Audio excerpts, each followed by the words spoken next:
Hi எல்லோரும் எப்படி இருக்கீங்க? நல்லா இருக்கீங்களா? Welcome to Shruthiksha cakes. நாங்கள் இன்றைக்கி ஆடி அமாவாசை அப்படின்றனால மீன் வாங்கலை, சாமி கும்பிட்றதுனால வெஜ்ஜு தான் பண்ணியிருந்தேன். சோறு, அப்புறமா எல்லா காய்கறியுமே போட்டு சாம்பார்.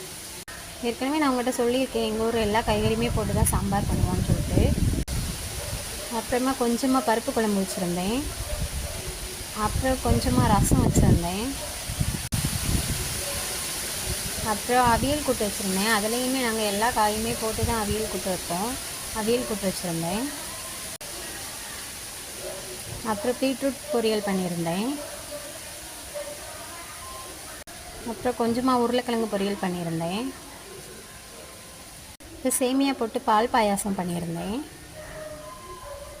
பார்க்கவே பால் பாயாசம் ரொம்பவே சூப்பராக இருந்துச்சு. இன்னும் சாப்பிடல, இனிமேல் தான் சாமிக்கு போட்டு வச்சுட்டு அப்புறமா தான் சாப்பிட்ணும். உங்கள் வீட்டில் இன்றைக்கி என்னெல்லாம் ஸ்பெஷல்னு மறக்காமல் கமெண்ட்டில் சொல்லுங்கள். பிடிச்சிருந்தா லைக் பண்ணுங்கள், மறக்காமல் சேனலை சப்ஸ்கிரைப் பண்ணுங்கள் ஃப்ரெண்ட்ஸ். பாய்.